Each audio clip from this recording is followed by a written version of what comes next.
На днях в республику впервые поступил препарат Спинраза. Это лекарство для лечения всех видов спинально-мышечной атрофии. Пока единственное, зарегистрированное в России. Первый пациент, это 5-летняя девочка, начала курс инъекций. Спинраза может остановить прогрессирование редкого заболевания. Диагноз СМА у более 50 человек в Башкортостане. Как получить дорогостоящее лечение бесплатно и как в целом обстоят дела в области лечения орфанных заболеваний, узнаем прямо сейчас. Гость нашей студии – руководитель региональной благотворительной общественной организации «Хантер Синдром» Элеонора Романова. Леонора Анатольевна, здравствуйте. Здравствуйте. Препарат действительно дорогостоящий и событие долгожданное. Даже мы, журналисты, знаем, что это такое. Делали очень множество репортажей с объявлением сборов, средств для таких детей. Все-таки как удалось добиться? Ну, путь оказался не очень сложным, скажем так, в этом случае, так как мы занимаемся очень давно проблематикой обеспечения орфанных больных. И у нас уже выстроен диалог, с которым мы все-таки идем в власть и таким образом получаем такой лекарственный препарат. Но хочу заметить, что в других регионах этот лекарственный препарат почему-то стараются добиваться через решение судебное. Но мы считаем, что люди, имеющие данные проблемы, родители и так очень загружены проблемами своих детей, и это излишне направлять таких пациентов и родителей идти в суды и добиваться таким путем решения этого вопроса. Поэтому я считаю, что вот в республике у нас впервые, конечно, такое было принято решение о том, чтобы обеспечивать таких пациентов без судебных решений. Вот. И путь совершенно простой. Включение в территориальную программу госгарантий должно быть этого заболевания. Затем в региональный перечень, что, кстати, все-таки до сих пор этого не сделано. Затем предусмотреть средства в бюджете Республики Башкортостан, либо это субвенции Российской Федерации, и включить этот лекарственный препарат в план график закупок этих лекарственных средств. Вот такой путь. Но сейчас две мамы, которые у нас вот проживают в республике, они получат вот именно таким образом. У одной мамы тоже есть решение федеральной клиники, и есть также ВК местного медицинского учреждения. Но по какой-то причине ответ пришел вот за январь месяц им в город Октябрьский о том, что лекарственный препарат не входит в перечень. Но ведь это обязательство как раз и Министерства здравоохранения, и федерального фонда обязательного медстрахования включить такой лекарственный препарат в перечень региональный, потому что препарат только зарегистрирован в Российской Федерации. Дальше ни в какие перечни он не вошел, ни в ЖНВЛП, ни в программу 24, ни в расширенную 7 нозологий. Но все-таки, если есть такие пациенты, проживающие на данной территории, то перечень может быть расширен. И тогда это будет законно. Лекарств? Сколько таких лекарств еще, которые вот в статусе Спинразы, может быть, не зарегистрированы еще даже? Или которые не вошли в перечень? Много? Есть препараты, которые вообще не зарегистрированы, но по решениям суда добиваются этого лекарственного препарата. Есть даже у нас пример здесь в республике. Это мальчик с синдромом Баттена. Но у них идет с перебоями. Вот такое обеспечение почему-то в республике получилось. Вот. А те препараты, которые зарегистрированы уже на территории Российской Федерации, они вообще должны предоставляться без судебных решений, и законом предусмотрено. А с чем связаны все-таки перебои вот в поставке лекарств, которые уже зарегистрированы? Связано с тем, что, знаете, система закупок не очень прозрачна. Должна быть прозрачность. Мы как раз говорим об этом, что каждый пациент должен знать от момента, когда его поставили на учет, на обеспечение этого лекарственного препарата, он должен видеть весь путь, как он дойдет до своего лекарственного средства. Но то есть еще сам пациент история, должен да, это да, видеть. потому что его же вносят в регистр определенный. И таким образом Там должно быть прослеживание. То, что поликлиника передает потом в дальнейшем документы в Министерство здравоохранения, а Министерство здравоохранения подает на закупки. И вот в этот период вот происходят очень непонятные вещи. То ли поликлиника передала, то ли она все-таки задержала там свои документы, до Минздрава не дошло. Вот, каждый пациент должен знать, получить на руки, там определенный номер дается, что да, он в регистре, и таким образом он поставлен на учет, чтобы он мог дойти до своего лекарственного средства.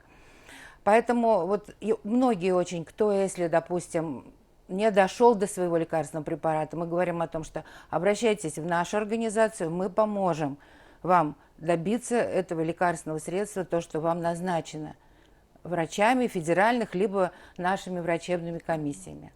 Леонора Анатольевна, вы лично знаете, что такое быть мамой ребенка с редким заболеванием? Как поменялась ситуация в стране, в частности там, в республике, именно вот с лечением подобных заболеваний, орфанных заболеваний? Что-то поменялось?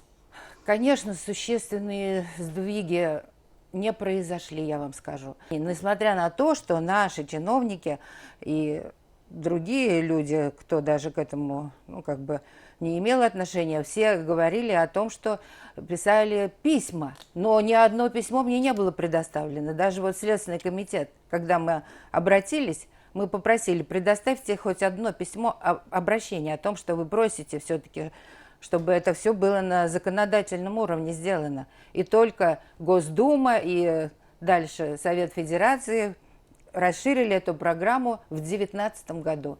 Поэтому здесь развитие очень слабое, очень медленное.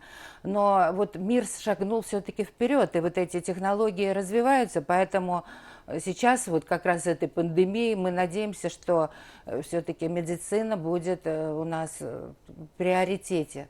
А количество вот диагнозов, когда заболевание редкое, растет или уменьшается? То есть сейчас около 500, по-моему, человек в республике с редкими заболеваниями. Это количество, оно как, прогрессирует, растет или... Это количество растет. А с чем Но связано? дело в том, что еще не все ведь заболевания вошли даже в этот перечень 24.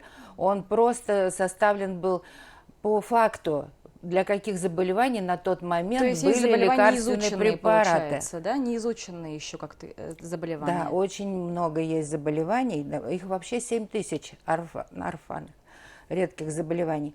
И есть, например, у нас первичный иммунодефицит, потом заболевание Тернера-Шершевского. Они не входят, вот эти диагнозы, в перечень 24, и не в 7 нозологий. Это просто заболевание. И даже в некоторых случаях для таких пациентов инвалидность не предоставляется. Вот это очень интересный вопрос. Сейчас вот мы будем как раз говорить о реформе, что нужно реформировать вот эту судебную экспертизу.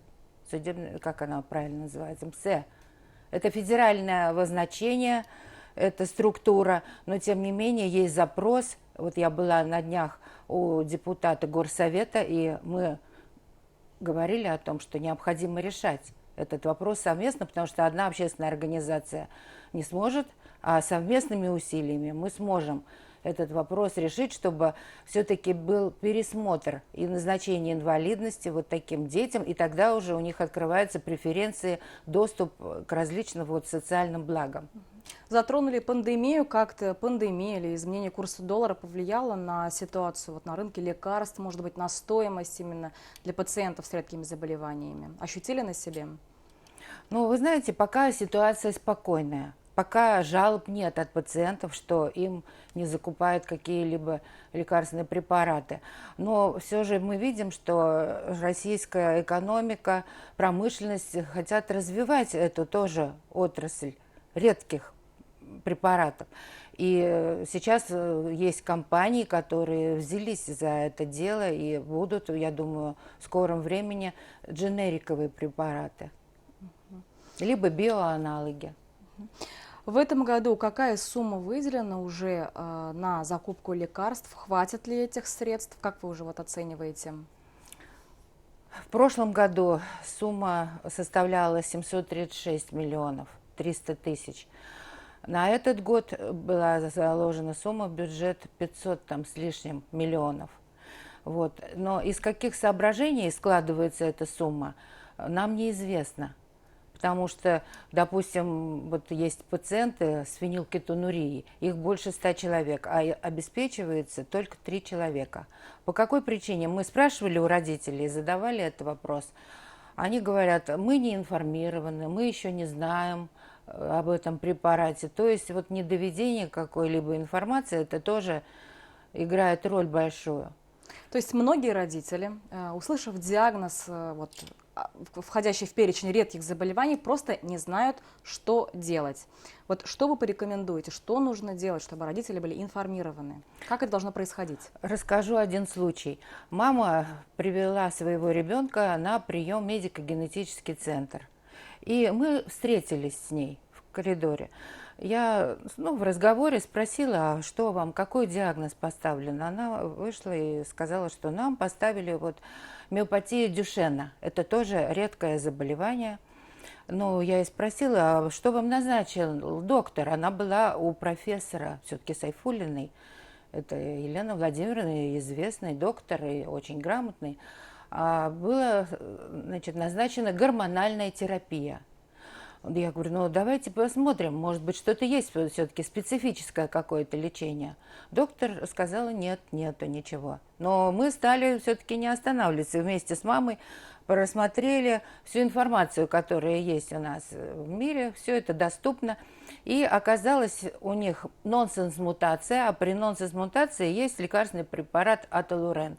Но он не зарегистрирован еще в Российской Федерации. Но в Ханты-Мансийске уже получает один ребенок с таким диагнозом. И, конечно, мы их связали с этими родителями, которые занимаются этой проблемой. И вот сейчас мама уже 22 июня, они выезжают в федеральную клинику, пройдут обследование, и таким образом у них будет назначен этот лекарственный препарат, а в дальнейшем уже пойдет обеспечение. За назначением идет сразу обеспечение. Но раз он пока не зарегистрирован, то придется в судебном порядке. Так же, как это было в Ханты-Мансийске. Вот такой путь. Поэтому обращаться нужно в общественные организации, и тогда вам все расскажут, как это сделать. Но многих направляют все-таки на судебные разбирательства. И скажу даже почему. Потому что это еще выгодно одной группе лиц, которые пристроились около общественных организаций, которые такими диагнозами занимаются. Вот в частности, допустим, СМА. Есть семьи СМА, такая организация в Москве, она большая. Она собирает различные персональные данные, сколько таких пациентов, кто ее уполномочил, эту организацию. И даже, вы знаете, у нас буквально на днях был выявлен ребенок, двухмесячный, там произошел трагический случай с ним. И сразу же данные были переданы. А кто передает персональные данные на этого ребенка? Мама еще вообще ничего не поняла, что происходит. Но тут же, сразу же эти данные были переданы в фонд, и эти фонды, уже около них есть такие люди, которые занимаются судебными этими разбирательствами. То есть на жизнях, на несчастье этих людей они еще стараются сделать себе какие-то блага. Как в любой сфере, есть какие-то еще и люди, которые, скажем, нечисты на руку, Да, и пытаются нажиться, и поэтому нужно быть осторожными. Об этом тоже нужно доводить информацию до родителей. Конечно, но мамы, конечно, считают, что судебное решение – это как будто бы какой-то выход. Но я скажу по нашему опыту, который мы поимели в 2006 году, у нас было судебное решение, но это решение, оно не исполнялось в течение 2 лет. Поэтому всех ставим в известность о том, что нужно договариваться, нужно идти правильным путем, что есть законодательство, что по закону эти люди имеют право на получение, а исполнительная власть должна исполнять эти законы. Выстраивание диалога приводит к положительному результату. Пусть это будет диагнозом, скажем, дальнейшей работы. Большое вам спасибо, что нашли время пообщаться с нами, Элеонора Анатольевна. Я напоминаю, что гостем студии была руководитель региональной благотворительной общественной организации «Хантер Синдром» Элеонора Романова. Не переключайтесь.